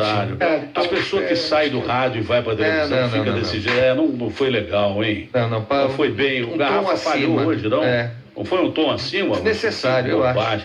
Nem a Ana também não gostou, né, Ana? Não gostou disso, né? Não gostei, achei no mínimo irônico, máscara, como você diz sempre. Carnaval passou. Melhorar muito. Bom, a Rádio Bandeirantes está em primeiro lugar, a 89 Rádio Rock está em segundo, Rádio Vila Mix vem a seguir, RFM, que eu não sei qual é, a Coca-Cola, nós estamos dando um pau na Coca-Cola aqui, Agostinho. A Coca-Cola está em quarto lugar. Perdeu a pressão. Seria por causa do Garrafa? Perdeu gás, na verdade, né? Foi óbvio, mas... Eu acho bom a Coca-Cola patrocinar a gente aqui, que nós estamos dando pau na rádio dela, viu? Viu? Ô Bacei, fala com a Coca-Cola aí, que o único jeito deles aparecerem mesmo, não adianta ter rádio com o nome dela, entendeu? Senão nós vamos começar, é que não dá para mudar a Rádio Bandeirantes para outro refrigerante, mas podemos associar, né, Agostinho? Bandeirantes Pepsi, não fica legal? Pelo menos a gente estaria batendo aqui na Coca-Cola. Bom, que bobagem. Ô Felipe Garrafa, qual é a sua, hein? Início do prazo para a declaração do imposto de renda. Fernando Albino. Cadê? Tô aqui, 11h03. Esperando ter a honra de ser chamada por você, Datena. O Felipe Garrafa. Bom. Não vale o Garrafa? Não, o Garrafa, vale, você vê que a sua bola não tá tão cheia assim. Você vê que a sua bola não tá do jeito que você pensa, né, Agostinho? Pô, Fernandinha, é um prazer anunciar você, a Fernandinha que trabalhou com a gente no Manhã Bandeirantes há muito tempo atrás. A Fernanda, de lá pra cá, cresceu pra caramba na carreira e é uma das maiores repórteres hoje do rádio brasileiro. Então vamos lá, Fernanda Albino. Muito obrigada, Datena. 11h04 e a Receita Federal começa a receber hoje as declarações do Imposto de Renda 2018, ano base 2017. O programa gerador já pode ser baixado no site da Receita. Se preferir, o contribuinte pode prestar contas por meio de aplicativos em tablets e também smartphones. O prazo, que começa hoje, termina em 30 de abril. A expectativa da Receita é receber 28 milhões de declarações este ano, 340 mil a mais do que o registrado no ano passado. Quem não fizer a declaração ou entregar fora do prazo fica sujeito a uma multa de no mínimo R$ 165,74 e o valor máximo corresponde a 20% do imposto devido. Deve declarar imposto de renda neste ano quem recebeu rendimentos tributáveis acima de R$ 28.559,70. Em 2017, o valor da declaração é o mesmo do ano passado. Os contribuintes que enviarem a declaração no início, sem erros ou omissões, receberão mais cedo a restituição, exceto idosos, portadores de doença grave e deficientes, que têm prioridades. Novidades do imposto de renda neste ano: serão exigidos CPFs para dependentes incluídos na declaração com 8 anos de idade ou mais. As crianças precisam ser declaradas no imposto de renda de 2018, ano base 2017, a partir dos 8 anos. A partir deste ano também será possível retificar as declarações enviadas por dispositivos móveis, como tablets e smartphones. Então essas são as novidades da declaração do imposto de renda neste ano. O prazo começa hoje, Datena, e vai até o dia 30 de abril. Brigadão, Fernandinha. Você de todo o Brasil, muito obrigado pela liderança virtual entre todas as emissoras de rádios do país. 11h05 em São Paulo. O meu querido amigo Rodrigo Salomão, já estou com saudade dele. Pena que a notícia é uma notícia pesada. Mas 7 bandidos mortos da região de Campinas. É isso mesmo, Rodrigo? Bom dia. É isso mesmo, Datena. Bom dia para você, para quem acompanha 90 minutos da Rádio Bandeirantes. E a notícia é a seguinte, Datena: a polícia acaba de prender mais um homem envolvido nesta ação, um homem de 34 anos. Ele acabou baleado na troca de tiros que ocorreu entre o fim da noite de ontem e início da madrugada aqui em Campinas. Está baleado na perna, nas mãos. Tinha conseguido fugir do cerco policial, mas foi localizado há pouco na região do confronto e levado ao Hospital de Clínicas da Unicamp. Portanto, são 7 mortos e um homem preso dos 9 identificados durante a ação ontem na estrada que liga a rodovia Dom Pedro I ao distrito de Joaquim Egídio, na cidade de Campinas. Os criminosos da pena se preparavam em um deslocamento para atacar caixas eletrônicos e agências bancárias da cidade de Joanópolis, que fica na região Bragantina, na divisa dos estados de São Paulo e Minas Gerais, próximo à rodovia Fernão Dias. No momento em que passavam por essa estrada de terra, que dá acesso à rodovia Dom Pedro I, foram interceptados pelos homens do BAEP, o Batalhão de Ações Especiais da Polícia Militar, que recebeu uma denúncia anônima a respeito do deslocamento desses criminosos. Durante o confronto, 7 homens acabaram mortos, todos eles com passagens criminais e histórico de ações que envolvem inclusive ataques a bancos aqui no estado de São Paulo. Com eles, apenas, os policiais apreenderam um fuzil, 2 metralhadoras, 2 espingardas calibre 12, pistolas, explosivos, apenas numa quantidade bastante significativa. A quantidade de explosivos era suficiente para provocar uma grande destruição. A operação continua, da pena, porque ao menos um homem segue foragido. Homens do BAEP, também de batalhões de área, fazem buscas nesse momento na tentativa de localizá-lo, viu, da pena? Olha, o negócio é o seguinte: ao bandido dá a chance dele se entregar, tá? Esse é um ponto. Se o cara senta o dedo na polícia, a polícia tem que sentar o dedo dele também, porque a polícia tem não só o direito, mas tem o dever de se proteger para proteger a sociedade. Isso é uma coisa clara, legalistamente falando. Ninguém quer extermínio de bandido, mas se o bandido quiser o confronto, ele que vá para o cemitério ao invés do policial ou um cidadão de bem morrer. É uma coisa bem clara isso. E o mais importante, Rodrigo, nessa notícia, é que funcionou o sistema de inteligência da polícia, que estava esperando por uma ação, normalmente, que é uma ação inesperada desses bandidos. Não, Rodrigo? Você tem toda a razão. Bandidos que, além de fortemente armados, vestiam roupas táticas, viu, da pena, preparados para o ataque, preparados para a guerra. A própria polícia, exatamente, a própria polícia nas cidades pequenas. Um detalhe, da pena, na semana passada nós mostramos no Brasil Urgente, lá na tela da Band, uma ação de criminosos na cidade de Caconde, quando bandidos invadiram 5 agências bancárias, para buscar o dinheiro dessas agências em uma ação dessas que a gente tem chamado do novo cangaço. A polícia tem certeza de que pelo menos alguns integrantes mortos nessa ação de ontem participaram dessa ação em Caconde, portanto, Datena, com a interceptação dessa quadrilha ontem em Campinas, é possível que tenhamos aí, pelo menos por hora, a sessão desses ataques que têm se repetido aqui no interior de São Paulo. Olha, Rodrigo, vamos então com o encontro marcado para hoje à tarde lá no Brasil Jeito, com um fato material aí da região de Campinas. Vamos bater um papo longo lá, tá bom, Rodrigo? Um abraço para você, Datena. Eu não sei se você tem condição de entrar mais cedo, mas a partir das 4 seria legal, porque esse é um fato importante. Se tiver disponível, estamos aí, tá bom, Rodrigo? Depois a gente combina, tá? Já está modificando a agenda, 4 horas nós estamos lá. Tá bom. 11h10 em São Paulo, aqui a Rádio Bandeirantes. Siga aí, Garrafa.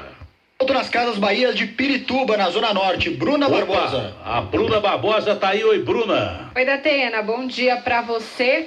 Mais uma tentativa de assalto, desta vez na Zona Norte, em Pirituba, como Garrafa disse. Segundo informações iniciais, mais de 10 bandidos estão envolvidos. Eles tentaram levar mais de 200 aparelhos eletrônicos da loja, somados, avaliados em mais de R$135 mil.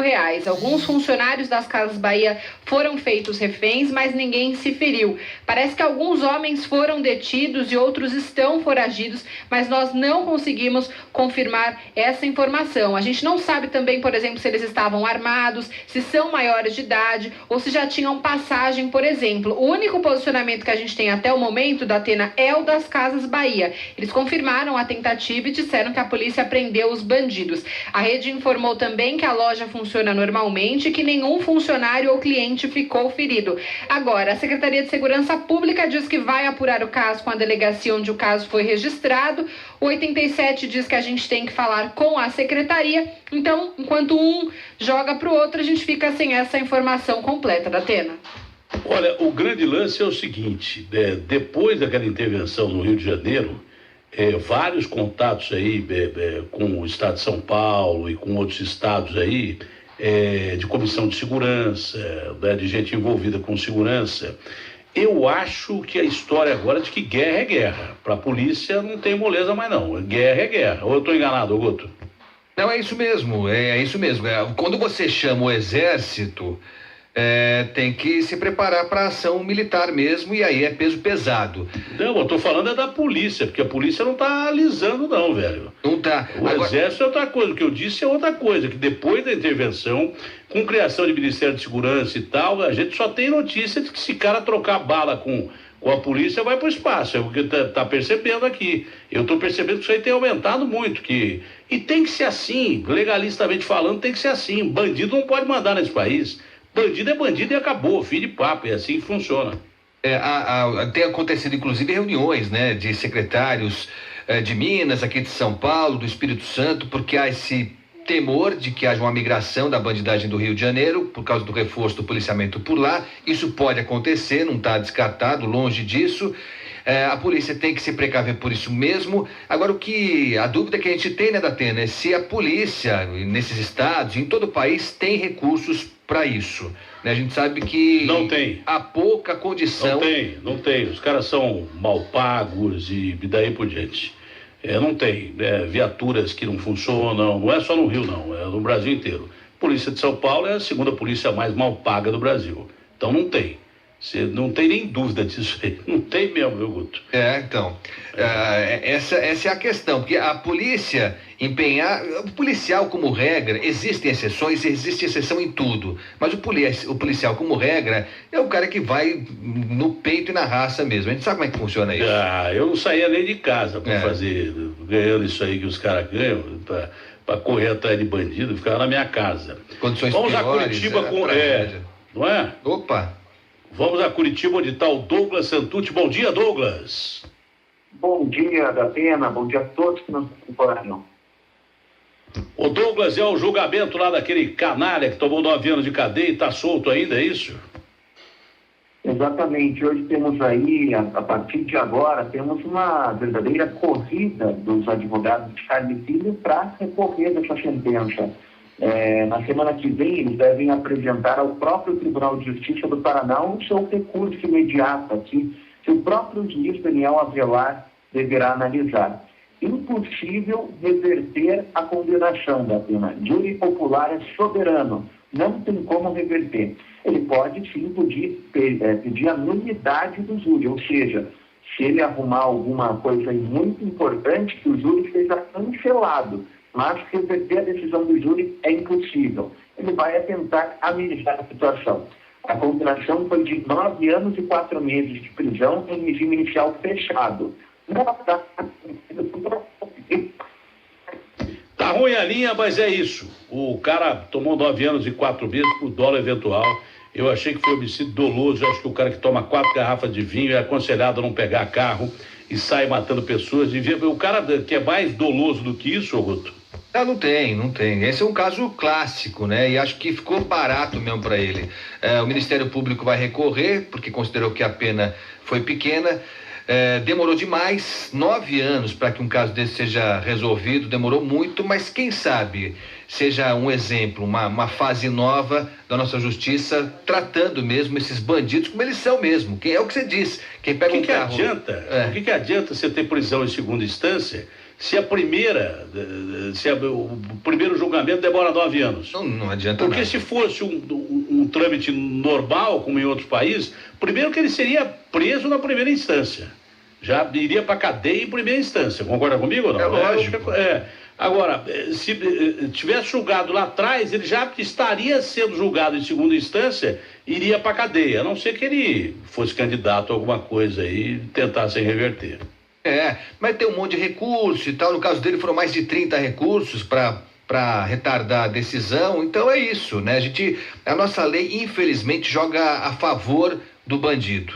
Demorou, mas pelo menos esse alento para as famílias dos jovens que morreram, essa condenação aí desse ex-deputado, Carli Filho. Foi tarde, hein? Pô, foi tarde, mas muito tarde. Bom, 11 horas e 16 minutos, aqui é a Rádio Bandeirantes. 90 minutos na Bandeirantes. Tem o apoio de Mega Adega Canguru, a maior loja de vinhos e bebidas de São Paulo. Venha conhecer a Mega Adega Canguru, a maior loja de vinhos e bebidas de São Paulo. Aqui você encontra mais de 3.000 rótulos dos melhores vinhos, além dos melhores preços em uísques, vodkas e bebidas em geral. Atendimento especial para casamentos, festas e eventos. E você paga tudo em até 3 vezes no cartão. Mega Adega Canguru, a maior loja de vinhos e bebidas de São Paulo. Rua Antônio de Barros, 285 no Tatuapé. Compre também online no site megadega.com.br. Aprecie com moderação. A Pizzaria Margherita está desde 1981 na Doc Lobo, com a Alameda Tietê, porta de entrada dos Jardins. A Margherita tornou-se um clássico por suas pizzas crocantes, como a Mama Olga, suas entradas como a berinjela parmegiana, suas sobremesas como o bolo do Daddy, feito com chocolate belga. Nos amplos salões, no espaço para eventos ou até mesmo pelo delivery, tudo com o carinho artesanal. Margherita, telefone 2714 3000. 90 minutos na Bandeirantes. Tem o apoio de Mega Adega Canguru, a maior loja de vinhos e bebidas de São Paulo. Esta 90.9 FM é a frequência do debate e da opinião. Rádio Bandeirantes. Também pelo aplicativo Band Rádios no seu smartphone. 90 minutos na Bandeirantes. Tem o apoio de Mega Adega Canguru, a maior loja de vinhos e bebidas de São Paulo. Comfort Colchões pra dormir e pra sonhar, qualidade de vida pro seu dia melhorar. Sun Comfort Colchões você pode confiar. Se quer relaxar, Sun Comfort é saúde e bem-estar. Experimente você também um colchão Sun Comfort. Conforto para você e para toda a sua família. Sun Comfort Colchões, o seu corpo merece. suncomfort.com.br. De frente pra praia, a vista é tão linda, dá gosto de ver. É uma picanha que passa, um bombom de alcatra chamando você.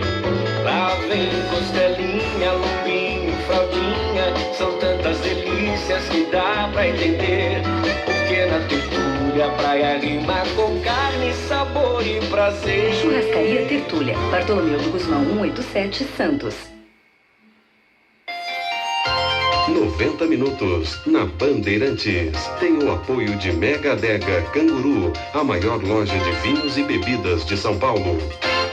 Mariana Ximenes, como você tá bem, mais bonita, mais saudável? É que eu sigo as recomendações do programa Sul América Saúde Ativa. São especialistas em orientações de saúde e bem-estar pra gente se sentir melhor. Falando em especialista, tô precisando de um. É o que não falta no Sul América Saúde. Eu tenho uma rede de médicos, hospitais e laboratórios em todo o Brasil. Tá com tudo, hein? Quem tem Sul América Saúde e Odonto tá com tudo. Peça para o seu corretor. Acesse sulamericaTaComTudo.com.br. Sul América, a vida é imprevisível e acredite, isso é muito bom. Dá pra ver na expressão energia, satisfação. Em casa, na empresa, em todo lugar. Tá na cara que é seu. Sucesso e resultado. Tá na cara que é seu. Garantia de verdade. Tá na cara que é seu. No trabalho, no lazer, na expressão da prazer. Tá na cara que é seu. Fios e cabos elétricos Sil. Tá na cara que é seu. Sil. 90 minutos na Bandeirantes. Tem o apoio de Mega Adega Canguru, a maior loja de vinhos e bebidas de São Paulo. Venha conhecer a Mega Adega Canguru, a maior loja de vinhos e bebidas de São Paulo. Aqui você encontra mais de 3.000 rótulos dos melhores vinhos, além dos melhores preços em uísques, vodkas e bebidas em geral. Atendimento especial para casamentos, festas e eventos. E você paga tudo em até 3 vezes no cartão. Mega Adega Canguru, a maior loja de vinhos e bebidas de São Paulo. Rua Antônio de Barros, 285 no Tatuapé. Compre também online no site megadega.com.br. Aprecie com moderação. Aqui no Barbacoa eu quero te encontrar. Reunir os amigos pra saborear. Uma carne no ponto, bem macia, tão boa. Barbacoa, esse é o nosso lugar. Os especialistas sempre a preparar. O seu corte tão perfeito eu vou apreciar. Fatiando, degustando. Barbacoa, além da carne, no Itaim Renato Paz de Barros. Shoppings Day Morumbi. Pé da estrada. Oferecimento Litoral Plaza, o maior shopping da Baixada Santista, no final da rodovia Imigrantes, em Praia Grande. A maior ilha fluvio-marinha do mundo, a Ilha de Marajó, é banhada pelo Oceano Atlântico e pelos rios Amazonas e Tocantins. O ponto de partida da viagem é Belém, de onde saem barcos e balsas rumo a Suri, a capital da ilha. É nessa área que estão as melhores praias, a do Pesqueiro, Barra Velha e Joanes, as melhores hospedagens e restaurantes, além de boa parte dos 250 mil habitantes da região. Com tanta diversidade, Marajó promove experiências únicas. A mais interessante delas é montar nas costas de um búfalo para um passeio. Símbolos da ilha, os animais são vistos em grandes manadas nas extensas planícies ou dispersos nas áreas urbanas, onde são usados como táxi e montaria para a polícia. Uma das heranças mais ricas deixadas pelos índios marajoaras é a arte da cerâmica estilizada, que pode ser apreciada no Museu do Marajó. Verão, na Rádio Bandeirantes. Oferecimento Litoral Plaza, o maior shopping da Baixada Santista, no final da rodovia Imigrantes, em Praia Grande. 90 minutos na Bandeirantes. Tem o apoio de Mega Adega Canguru, a maior loja de vinhos e bebidas de São Paulo. Tem uma notícia aqui de que o Lasmar, que falou pela primeira vez com a gente aqui da Rádio Bandeirantes, falou lá da Rússia, numa entrevista que o Garrafa conseguiu descolar. Parece que hoje deu uma declaração que depois da operação o Neymar deve voltar só daqui a 3 meses. Vamos então ao nosso diretor de esportes da equipe José Silvério, o Capriotti. Bom dia, Capri.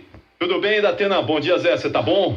Legal, tranquilo. É essa a notícia mesmo? É isso. Datena, o Neymar opera neste sábado pela manhã em Belo Horizonte com o Dr. Rodrigo Lasmar.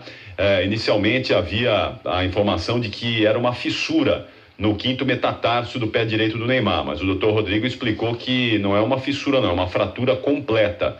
Então, por isso mesmo, o prazo de recuperação do Neymar estendeu um pouquinho. Ele diz que a recuperação deve acontecer entre 2 meses e meio até 3 meses, o que daria praticamente aí o início da Copa. A Copa começa no dia 14, o Brasil estreia no dia 17 de junho e o Neymar teria aí, em tese, se esse prognóstico for mantido, de 3 meses de recuperação, algo em torno aí de 2 semanas para poder estrear com a seleção brasileira. Então, a cirurgia será feita nesse sábado pela manhã no Hospital Mater Dei, em Belo Horizonte, e será acompanhada pelo consultor médico do Paris Saint-Germain, o Dr. Gerard Sayan, que é aquele mesmo médico que operou o Ronaldo quando teve aquela lesão no joelho jogando pela Inter de Milão. Acho que os nossos ouvintes vão se lembrar, não é, Datena? Aquela bola que se formou no joelho do Ronaldo, numa arrancada que ele deu numa partida da Inter de Milão, rompeu o tendão patelar do joelho do Ronaldo na oportunidade, e em Paris o Dr. Gerard Sayan fez a cirurgia. E dessa vez ele vai acompanhar o procedimento que vai ser feito pelo Dr. Rodrigo Lasmar, que é o médico da seleção brasileira. Moral da história, eu não sei se tem cavaleiro da ordem, qual é a ordem que tem lá na Espanha, mas os caras vão dar essa ordem pro tal de Unai Emery, porque ele é espanhol, o tal de Unai Emery, e ele merece essa ordem porque isso aí ferrou o Brasil. Não ferrou só o PSG. Se eu sou aquele dono daquele PSG, eu já dava uma bica nesse cara no jogo lá em Madrid. Agora, o jogo contra o Olympique de Marseille estava ganho. O Neymar estava sendo caçado pelo Payet e aqueles aborrecidos daqueles jogadores franceses do Olympique de Marseille, entendeu? Que tem ódio do Neymar. O cara falou isso na frente do juiz. Eu não entendi por que ele tirou o Mbappé e não tirou o Neymar de campo. O Mbappé saiu chiando, mas por que ele deixou o Neymar com o jogo ganho de 3-0? Então, amigo, mas ele não podia prever. É por isso que ele é uma porcaria de técnico. Qualquer outro técnico ali tiraria o Neymar, eu estou enganado, Gabriel? Certamente, não é? Ali era o momento de já pensar em poupar o Neymar, não é? Para os compromissos duros, difíceis que ele teria pela frente, especialmente o jogo da próxima terça-feira pela Liga dos Campeões contra o Real Madrid. Agora, o Zé tem... Vai levar ferro. Ganhou ontem de 3 de novo. Agora é muito difícil. Com 2 gols do Di Maria, que joga pra caramba, mas quando chega jogo difícil ele desaparece. Você vai ver, vai levar ferro do Real Madrid. Escuta o que eu estou dizendo. Tem boa chance mesmo. Agora, Zé, a gente pode enxergar isso para a seleção brasileira como um aspecto positivo, não é? Porque o Neymar vai, em tese, descansar aí esses próximos 3 meses, 2 meses e meio. Então, do ponto de vista físico, ele vai chegar muito melhor, bem mais inteiro do que os seus principais concorrentes aí, Messi, Cristiano Ronaldo, esses caras que, em tese, vão jogar até o finalzinho essa temporada 17-18 do futebol europeu. Então, se há uma coisa positiva para a gente extrair disso tudo aí, é exatamente o fato de que o Neymar poderá chegar, do ponto de vista físico, muito melhor e oferecer para a seleção brasileira um rendimento, quem sabe, ainda mais positivo, não é? Tenho aqui as minhas dúvidas, apesar de ser um cara excepcional, um jogador excepcional. Primeiro, precisa saber como é que ele vai voltar da lesão. O Gabriel Jesus, quando voltou da lesão, e acho que foi, não sei se foi fratura completa, foi parecido e do tal de metatarso aí, como sofreu o Neymar. Ele fez uma operação em Barcelona com um cara bam, voltou e teve uma outra contusão que dizem que não tem nada a ver. Mas o cara ficar sem jogar um determinado tempo, primeiro tem ritmo de jogo. Para cara que nem o Gabriel Jesus, não é tão complicado. Para o Neymar seria menos complicado porque ele é gênio. Agora, eu não sei como é que o corpo reage tanto tempo assim, sem os exercícios regulares. Eu não poderia falar nada, mas eu preferia ver o Neymar jogando, se bem que acho que até a Copa iam quebrar o Neymar. Não quebraram antes, não sei como, ele acabou se quebrando, mas eles iam quebrar o Neymar até a Copa do Mundo, não tenho dúvida nenhuma, porque o estilo de jogo dele chama isso. Mas eu acho que nós perdemos a Copa do Mundo aí. Acho que acabamos de perder a Copa do Mundo com essa notícia. Isso não é bom, o Neymar não vai chegar com ritmo de jogo na Copa. Não sei como é que ele vai voltar da lesão, eu preferia ter o cara inteiro. Eu respeito a sua posição, por esse lado também, talvez tivesse evitado uma contusão maior, mas eu preferia ver o cara jogando em atividade, arrebentando a boca do balão. Foi muito triste essa notícia, mas fazer o quê? Vamos esperar para ver como é que fica. Capri, até daqui a pouco, Capri. Até já, Zé, um grande abraço, viu? Falando nisso, tchau, né, Agostinho? Fazer o quê, né, Agostinho? Tá na hora, amanhã tem mais, se Deus quiser. Você não achou mal essa notícia do Neymar também? Assim, o que tem de positivo, quer dizer, lógico que a contusão dele, ninguém desejava isso, ele é um talento, me incomoda demais perceber como ele é perseguido e a arbitragem reage pouco, né? Isso é uma coisa que incomoda e vai acontecer na volta do Neymar. Ele vai continuar com o estilo dele, driblador, incisivo, e se não houver a ação enérgica da juizada aí, enfim, ele vai ter problemas. Mas acho que ele é jovem, o poder dele de recuperação, a gente já percebeu, acho que é uma torcida. Acho que ele volta e quem sabe isso não vai dar mais força para ele conquistar essa Copa pra gente. Tomara, né? Sei lá, eu prefiro o cara inteiro do que quebrado. Tchau, Daneri. Tchau, Datena, até amanhã. Até amanhã. Ela falou de longe ou é impressão minha, Agostinho? Ela falou do Éter. Peraí, fala aqui, Ana. Tchau, Datena, até amanhã. Você tava no corredor já, minha filha? Que pressa é. Tava no corredor, que coisa, que pressa. Tchau, Ricardo, tchau, Marcelão, tchau, meu querido amigo Roger, tchau, Garrafa, até hoje à tarde lá no Brasil. Gente, vem aí a melhor equipe de esportes do rádio brasileiro, aqui a Rádio Bandeirantes. Deu 90 minutos. Termina aqui o programa com José Luiz da Pena, na Bandeirantes. 90 minutos na Bandeirantes. Teve o apoio de Mega Adega Canguru, a maior loja de vinhos e bebidas de São Paulo.